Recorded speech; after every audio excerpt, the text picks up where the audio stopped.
इस वीडियो में हम डिस्कस करने वाले हैं कि इंट्राडे स्टॉक्स को कैसे सिलेक्ट किया जाता है। ज्यादातर बिगिनर ट्रेडर्स रैंडम किसी भी स्टॉक में ट्रेड करने लगते हैं, जिससे उन्हें टेक्निकल एनालिसिस पता होने के बावजूद भी लॉस हो जाता है।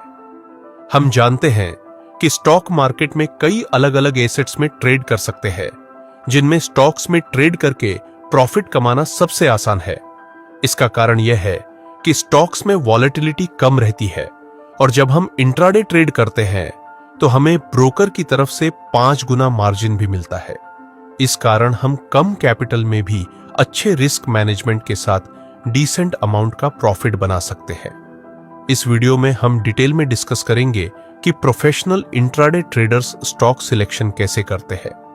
सबसे पहले वे सेक्टर वाइज एनालिसिस करते हैं और फिर उस सेक्टर के स्टॉक्स को सिलेक्ट करके इंट्राडे ट्रेड करते हैं।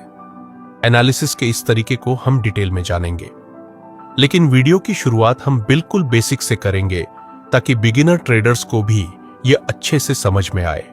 मार्केट ओपन होने से पहले हमें यह जानना चाहिए कि उस दिन मार्केट का सेंटीमेंट क्या होने वाला है। सेंटीमेंट का मतलब है कि उस दिन मार्केट बुलिश है या फिर बेयरिश, और जो भी मार्केट का सेंटीमेंट होगा हम उसी दिशा में ट्रेड करेंगे। अगर मार्केट बेयरिश है तो हम ऐसे स्टॉक्स ढूंढेंगे जहां सेल ट्रेड का सेटअप बन रहा हो। अगर सेंटीमेंट बुलिश है तो हम ऐसे स्टॉक्स ढूंढेंगे जहां बाय ट्रेड का सेटअप बन रहा हो। अब आप सोच रहे होंगे कि मार्केट सेंटीमेंट कैसे पता चलेगा। इसे पता करना बहुत आसान है और हम इसे 3 तरीकों से पता कर सकते हैं। पहला तरीका, मार्केट ओपन होने से पहले हमें एक बार ग्लोबल मार्केट को देखना होगा। इसे देखने के लिए हम गूगल पर जाएंगे और ग्लोबल मार्केट सर्च करेंगे। हमें मनी कंट्रोल वेबसाइट दिखाई देगी जिसे हमें खोलना होगा। खुलने के बाद हम दुनिया के सभी महत्वपूर्ण बाजारों को देख सकेंगे, जैसे एशियाई बाजार, यूरोपीय बाजार आदि। यहां हमें यूएस मार्केट पर नजर डालनी है क्योंकि यह दुनिया का सबसे बड़ा मार्केट है। अगर यूएस में कुछ होता है तो उसका असर लगभग सभी देशों की मार्केट्स पर पड़ता है। अगर यूएस मार्केट बुलिश है तो हम बाय वाले स्टॉक्स पर ट्रेड करेंगे, और अगर यूएस मार्केट बेयरिश है तो सेल वाले स्टॉक्स में ट्रेड करेंगे। दूसरा, हमें एफआईआई और डीआईआई की बाइंग और सेलिंग देखनी होगी। अगर इन्होंने पिछले दिन पैसा मार्केट में डाला है तो हमारे लिए यह बुलिश सेंटीमेंट का संकेत होगा, और अगर इन्होंने पैसा निकाला है तो यह बेयरिश सेंटीमेंट का संकेत होगा। तीसरा, हमें सुबह 9:08 पर पता चल जाएगा कि निफ्टी उस दिन गैप अप हुआ है या गैप डाउन। अगर गैप अप हुआ है तो सेंटीमेंट पॉजिटिव है, और अगर गैप डाउन हुआ है तो सेंटीमेंट नेगेटिव है। सेंटीमेंट के हिसाब से ही हम स्टॉक्स को सिलेक्ट करेंगे और ट्रेड में एंट्री लेंगे। इन 3 तरीकों से हम मार्केट के सेंटीमेंट का पता लगा सकते हैं कि मार्केट ओपन होने के बाद प्राइस ऊपर जाएगा या फिर नीचे। अब जो हम आपको बताने वाले हैं वह यह है कि किसी भी इंट्राडे स्टॉक्स में ट्रेड करने से पहले अगर इन बातों का ध्यान नहीं रखते हैं तो भले ही आप आजकल पैसा कमा रहे हो, लेकिन जब आप इसे रेगुलरली करेंगे तो आप बहुत बुरी तरह से स्टॉक्स में फंस सकते हैं, जिसमें आपका सारा पैसा भी डूब सकता है। इसलिए इन बातों को ध्यान से देखना जरूरी है। स्टॉक में एंट्री लेने से पहले हमें उस स्टॉक की क्वालिटी चेक करनी है।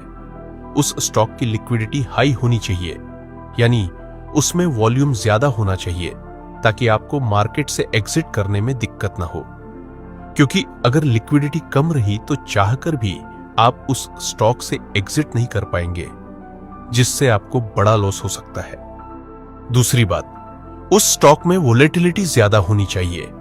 अगर कोई स्टॉक 3 से 4 दिनों से साइडवेज में है तो ऐसे स्टॉक में एंट्री करने का कोई फायदा नहीं होगा, क्योंकि इससे सिर्फ आपका ब्रोकरेज और चार्ज लगेगा। इसलिए स्टॉक में एंट्री लेने से पहले उसकी वोलेटिलिटी चेक कर लें। अगर वोलेटिलिटी ज्यादा है और स्टॉक ऊपर नीचे ज्यादा मूव कर रहा है तभी हम उस स्टॉक को सिलेक्ट करेंगे। तीसरी बात, हमें इंट्राडे ट्रेडिंग पेनी स्टॉक्स में नहीं करनी है, क्योंकि पेनी स्टॉक्स को बहुत आसानी से ऑपरेटर मैनिपुलेट कर सकते हैं। अगर आप पेनी स्टॉक्स में ट्रेड करेंगे तो आपका टेक्निकल एनालिसिस काम नहीं करेगा, जिससे आपको बड़े लॉसेस का सामना करना पड़ सकता है। मैंने जो भी रूल्स आपको बताए, इन्हें फॉलो करके स्टॉक सिलेक्ट करना मुश्किल हो सकता है। लेकिन अगर आप सिर्फ लार्ज कैप में ट्रेड करें तो ये सारे रूल्स अपने आप फॉलो हो जाते हैं। इसलिए भारत की टॉप 100 लार्जेस्ट कंपनियों की एक लिस्ट बना ले और उन स्टॉक्स में से सेंटीमेंट या एनालिसिस के आधार पर ट्रेड में एंट्री करें। इन टॉप 100 कंपनियों की लिस्ट के लिए सबसे पहले गूगल पर जाइए और खोजिए top 100 Indian large cap stocks. आपको मनी कंट्रोल साइट दिखेगी जिसे ओपन करना है। ओपन करने के बाद आपको 100 कंपनियों की पूरी लिस्ट दिख जाएगी, जिसे अपने डीमैट अकाउंट के वॉच लिस्ट में ऐड कर लें। अब बात करते हैं कि प्रोफेशनल ट्रेडर्स सेक्टर एनालिसिस करके स्टॉक्स को कैसे ढूंढते हैं। सेक्टर एनालिसिस के लिए ज्यादातर ट्रेडिंग एप्स में इनबिल्ट सेक्टर वाइज लिस्ट होती है।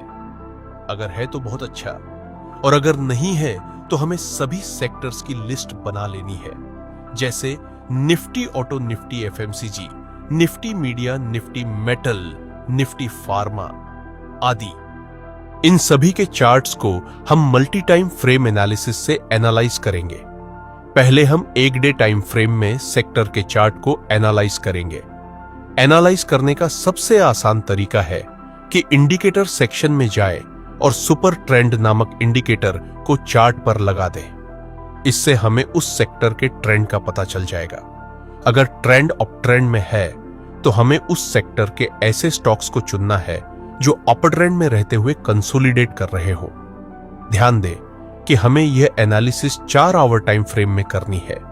उन सभी स्टॉक्स में सपोर्ट और रेजिस्टेंस लेवल कंसोलिडेशन जोन के ऊपर और नीचे ड्रॉ करके रख लें। अगले दिन, जिस दिन आप ट्रेड लेने की तैयारी कर रहे हो, उस दिन आपको 3 मिनट के टाइम फ्रेम में चार्ट ओपन करना है। अगर उस दिन की पहली 3 मिनट की कैंडल रेजिस्टेंस लेवल को ब्रेक करके ऊपर क्लोज होती है और अगली कैंडल पहली कैंडल की हाई को ब्रेक करती है, तो हमें बाय पोजीशन में एंट्री लेनी है। इस स्थिति में हमारा स्टॉप लॉस प्रीवियस डे की लास्ट कैंडल की लो होगी। और अगर स्टॉप लॉस बड़ा हो रहा है और रिस्क रिवॉर्ड रेशियो फेवरेबल नहीं है, तो उस समय हमें पहली कैंडल की लो को स्टॉप लॉस रखना है। अगर अभी भी आपको समझ में नहीं आया तो कोई बात नहीं, चलिए इसे एक उदाहरण की मदद से समझते हैं। मान लीजिए सुबह 9:08 पर आपने देखा कि निफ्टी आज गैप अप ओपन होने वाली है। साथ ही ग्लोबल मार्केट भी बुलिश सेंटीमेंट में है। इसका मतलब यह है कि आज हमें ऐसे सेक्टर को ढूंढना होगा जो अप ट्रेंड में हो और कंसोलिडेट कर रहा हो। सबसे पहले मैं अपना ब्रोकिंग ऐप खोल लेता हूं। ऐप खोलने के बाद हमें मार्केट ओवरव्यू में जाना है, जहां हमें सेक्टरल इंडिसेस का विकल्प मिल जाता है। यहां पर हमें सभी सेक्टर और इंडेक्स की एक लिस्ट दिखती है। इन सभी को एनालाइज करने के बाद पता चलता है कि PSU bank sector up trend में है और ऊपर के लेवल पर कंसोलिडेट कर रहा है। अब हम निफ्टी पीएसयू बैंक पर क्लिक करके उसके सभी स्टॉक्स को देखेंगे। इनमें से इंडियन बैंक स्टॉक सबसे ज्यादा बुलिश लग रहा है, क्योंकि इसने आज 2.3% का गेन हासिल किया है और हमने कल भी इस स्टॉक में तेजी देखी। अब हम इस स्टॉक पर क्लिक करेंगे और उसके चार्ट्स को देखेंगे। चार्ट में यह स्टॉक एक स्ट्रॉन्ग अप ट्रेंड में है और ऊपर के लेवल पर कंसोलिडेट कर रहा है। कंसोलिडेशन वाले एरिया में हम सपोर्ट और रेजिस्टेंस लेवल ड्रॉ कर देंगे। यहां तक हमारा काम फिलहाल के लिए खत्म हो जाता है। अब हमें मार्केट खुलने के बाद अपना अगला कदम उठाना है।